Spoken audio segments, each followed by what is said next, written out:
Salvage. A story by user Rantarian. Chapter 25. New Beginnings. Date point. 2 years, 2 months after Vancouver. Dominion Council War Room session. Councillor Nachib rubbed his hands in circular motions on the sides of his head. His head hurt, and it hurt because what the Gowan General was telling him made absolutely no sense whatsoever. "I think I speak for all of us, General," said Councillor Herberter, "when I ask you what kind of organization you think we're running here."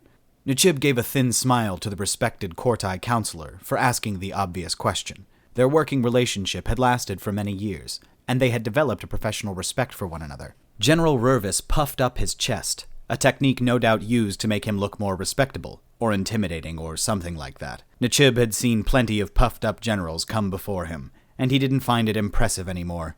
"I admit it confused me at first as well, councillors," the general replied.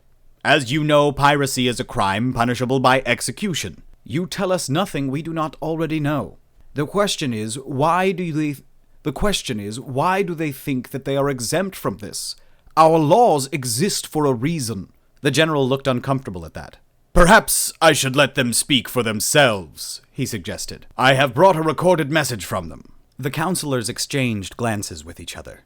It was against their better judgment to agree to what the general had proposed, but at the same time every one of them was curious about what the video would show. "Do so," said Herberter. "At the very least we shall get a view of the remarkable human who has managed to declare war on every political entity in the galaxy." A general consensus was made, and General Rurvis provided the council attendants the data stick containing the message before stepping aside to let it play. The council chamber's video screen came to life, showing the hairy face of a human male. "G'day," the human said. "I am Adrienne Saunders, human being and shiplord of the Zardasil. I hope I'm addressing a group of useful people and not a room of paperweights." The councillors traded glances. It was clear that whatever they had been expecting, it was not this. "Recently, my crew and I repelled a force of 1,000 hunters. My understanding is that this is quite the achievement." More glances were traded, those ones full of amusement and disbelief, but eyes returned to the video screen to find it paused. "I wish to interject at this point," addressing the council as a whole. "I have received reports of a large vessel whose human had in his possession several hunter vessels, along with a salvage vessel and a heavy scout belonging to the Directorate. It is possible he's telling the truth." Nachib stared at Herberter, along with everybody else in the room. 1,000 hunters?" he asked, his voice low. "That's not possible." Herberter frowned at him. "I am sure you hold me in high enough esteem, Councillor Nachib, to know that I would not suggest such a thing if I did not have cause. Let us review the rest of his video confession." Troubled eyes now returned to the video screen as the playback continued. "I've also seized control of the Courtai Heavy Scout the Endless Sequence, crippled the Dominion cruiser Itris, and robbed the Urberserk Orbital Factory. Most recently, I seized a pair of fully functional Kelsey cruisers." The human paused dramatically before continuing. "With that said, one of those may be incredibly radioactive for a while." This caused quite the stir amongst the councillors. The unspoken meaning was clear enough. The human had somehow defeated a Kelsey vessel with pure radiation, a dangerous form of weapon no matter who had it, and in this case, it was in the hands of a Deathworld savage with few to no morals. Radiation could be cleaned up, of course, but it took time, and far too long for it to save any victims from an incredibly awful death. "Now, I'm told you're already familiar with pirates," the incredibly dangerous human continued, "and I hope by now my credentials will be satisfactory." The human took a sip of some drink, and Nachib found that his own mouth had gone incredibly dry. He couldn't find it in himself to be amused when the other councillors joined him in a simultaneous drink of water, as though the human had made some kind of honorable toast. "It's time to introduce you to the concept of the privateer," the human said, continuing his monologue. "Basically, a privateer is a pirate who works only against his employer's enemies. In this case, you pay me and my crew, and we raid the shit out of the Kelsey for you." "But what about your crimes against the Dominion?" Nachib found himself asking the recording, and was glad when a number of councillors nodded their shared sentiment, rather than showed their amusement in his folly. "Now, I've also been told," the human said, "that you might bear some resentment about the humiliations we've heaped on your people. If that's the case, grow up. You don't have to like us to work with us, and if you want the Kelsey to be the target of those humiliations rather than yourselves, you just have to agree to the terms the General will impart to you. If not, my next message will be to the Kelzy Alliance. The human bared its teeth, although Nichib had been advised that this was a friendly expression for the species, although that made no sense to anyone else. I hope we can do business. The recording ended, leaving the counselors to consider its content. Nobody seemed to want to be the first to speak. General, Nichib said, more weakly than he might have liked, in your assessment, how valuable would their help be? General Rurvis took a moment to properly consider his response. I have discussed their strategy with them at length, he admitted. Their proposed activities could be very beneficial to our combined forces. And you would recommend we accept their proposal, General? Councillor Herberder asked.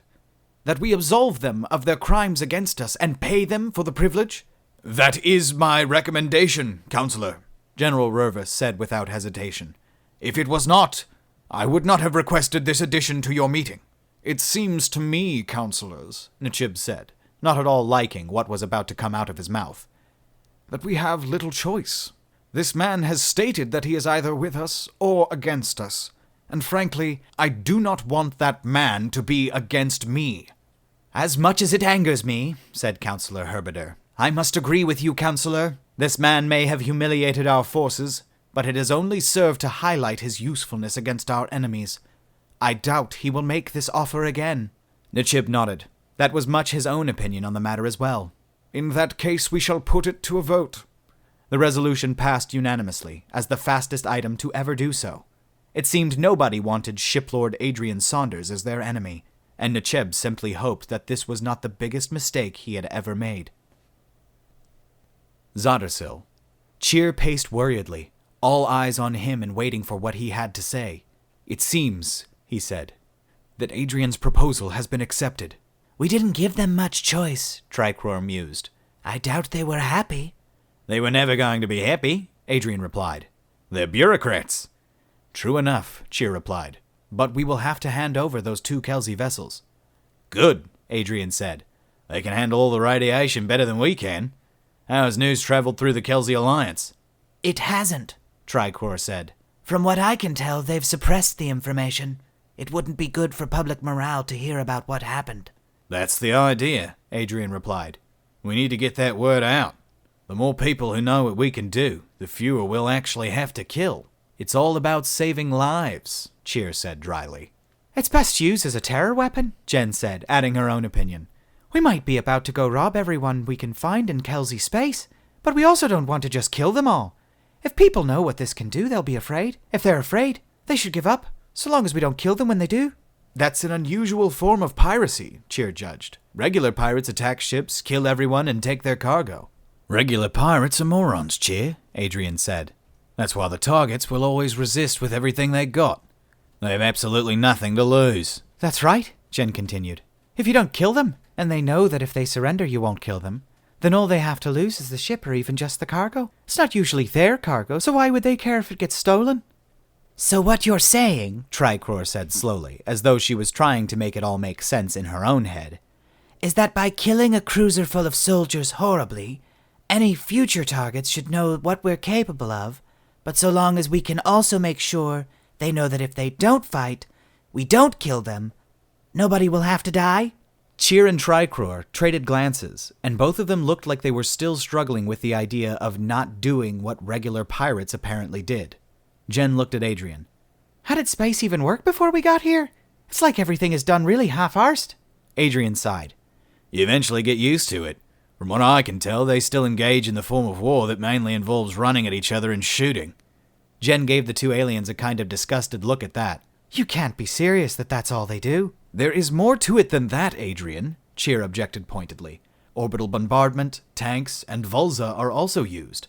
A Vulza? Jen asked, looking to Adrienne for the answer. He'd found it amusing that she was looking to him to interpret all the really weird stuff rather than asking the actual aliens. Space dragons, he replied, recalling the name from when he, too, had been unable to believe it. I don't think I've killed any of those yet. Probably doesn't count if they were on board a spaceship at the time. Jen just sort of stared at him. You're serious? I'm always serious about space dragons, he said, failing to repress a smile, but at least succeeding in not bursting into laughter. More to the point, though, nobody is making use of aerial craft, bombs, mines, rocketry. The list just goes on and on. What Tricor began, her interest sparked. What are all of those things you just mentioned? Adrienne directed a grin at her. Tricks, he said. Now that we've got government backing, we're going to turn you into the most feared weapon designer in the galaxy. That, Tricor said uncertainly, might be nice. Date point. 2 years, 3 months after Vancouver. Zottersil, vicinity of Erbzerk Orbital Factory. Well, Cheer said, returning from his meeting with the factory foreman. It's pretty clear that they do not want us here. That bad, huh? Adrienne asked. He hadn't exactly embraced the command from the Dominion to seek repairs and additional crew at the place they'd just robbed, but it was important right now to show at least some obedience. They're still annoyed from when we ripped them off, Cheer said. Can you blame them? Fuck no, Adrienne replied. I'd have shot me in the face as soon as I'd got here. Then at least we can be thankful that the foreman possesses more restraint, Cheer said grimly. That said, they will be patching us up, so we'll be able to get that big hole fixed and a newer power system installed. I've told them to redesign for a distributed reactor system, and I think that's going to become a thing now. How long will it take? Adrienne asked, expecting bad news. 1 month, fully dedicated to the task, Cheer replied. They will not be fully dedicated to the task, however. And they're happy about having 2 humans here for that length of time? Adrienne asked. Maybe you could convince them to fully dedicate themselves. I tried that, Cheer said. They're not happy about it, but they have other commitments they can't ignore. I can't see us getting out of here in less than 2 months. Adrienne sighed in frustration. We'll have enough time to take on new crew then, he said. Get your clan started, Cheer, but we'll accept anyone who's willing to serve alongside 2 humans. That will limit volunteers, Cheer said, but we should be able to get some at least. What we're doing is attracting interest at least, as is the Zottersil itself. We'll make do then, Adrienne decided. We'll have to make sure these factory techs don't get too nosy about what we've got going on here. What are they going to find except for a new source of nightmares? Cheer asked sardonically. Everybody here knows about your radiation weapon. They don't know how it works, Adrienne said, and I don't intend to give them easy answers. I don't want to find myself up against one of these in the near future.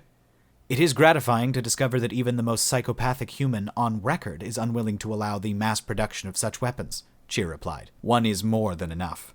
My planet is full of radioactive weapons, Cheer, Adrienne told him, noting the sudden concern in the alien's eyes. They were only used once, but then everybody had to have them, because the only way to keep yourself safe from everyone else, with them, was to threaten them right back. This is far from comforting, Adrienne, Cheer said, clearly troubled. It is a wonder your species hasn't entirely destroyed itself. Yeah, we've come close once or twice, Adrienne admitted. That's part of why I don't blame you all for sealing us away. Even I think it might be better that way.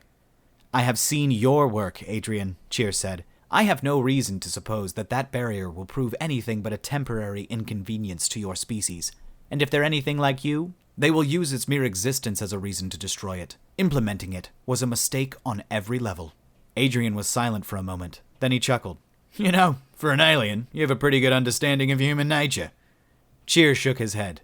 I can merely see your competitiveness and crazed drive to overcome obstacles. Your race is a danger to the galaxy even larger than the Hunters, because unlike them, I can see you have ambition. But also unlike them, you have the potential to be an incredible asset as well.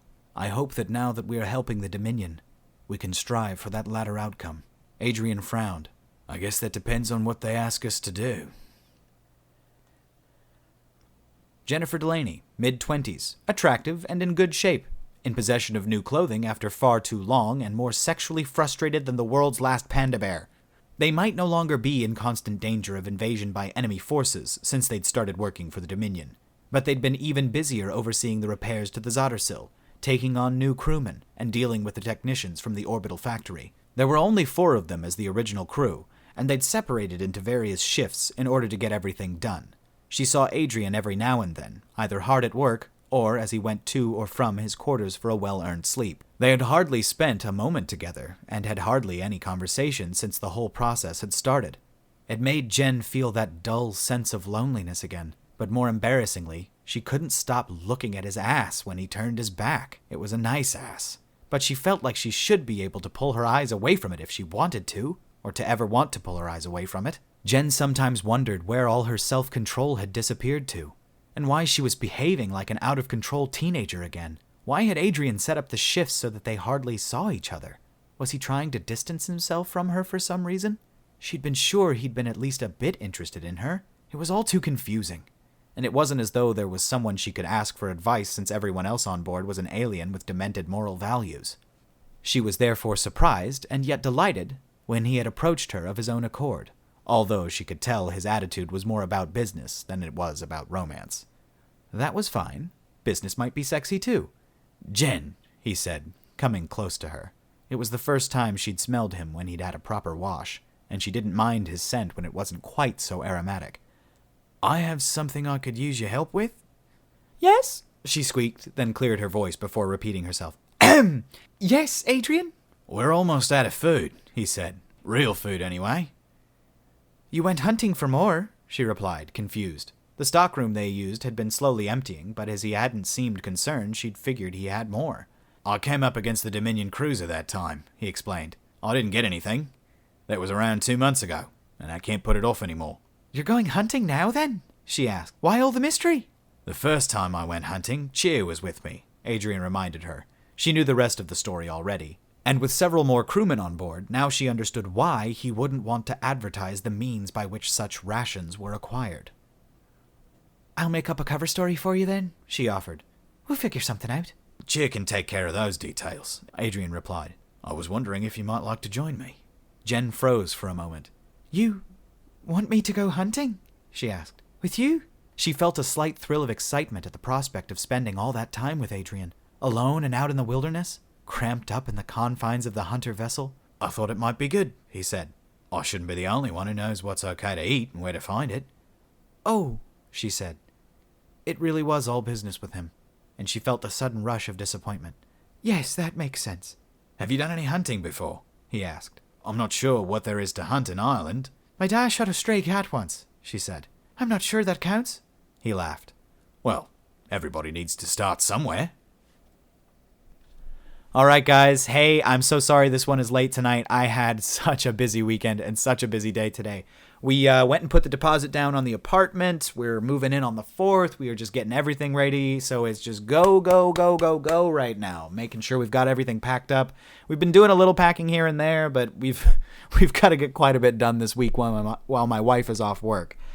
Before we go back down and see my mom again, since she's still recovering from her surgery. She's still close to the hospital so she can do her checkups and stuff. So we're going to go down there, see her, hang out for a few days, come back up and all that fun stuff. So there shouldn't be a break in the stories though. I got a couple of other ones that I'm working on right now that are not part of the Deathworlders overall, J-verse kind of thing. So yeah, guys. And like I said, I've still got the intention to do, more than just the audio and everything like that. It's just with all the moving going on right now, I don't think now is quite the time to be introducing all of that, since I've got to move anyway. I've got to pack everything up, and ordering like a green screen and, some lights and stuff like that would take a little bit, of a while to pack up in and of itself. So we'll probably start doing that when we get into the new place and get settled. But thank you so much, guys, for being with me here today. I really appreciate it. As always, if you're new here, go ahead and subscribe if you like it, the content that I'm putting out right now. And if you enjoyed this video, go ahead and like it. I'm going to continue to shill for your likes and subscriptions, guys. We got to get to 1K. When we get to 1K, I will do something strange. I have no idea what. What do people do when they reach 1K? I got no fucking idea. I got no clue. But thank you guys again so much for being here, for taking the time out of your day. I will see you guys in the next one, okay? Bye. It was a nice ass.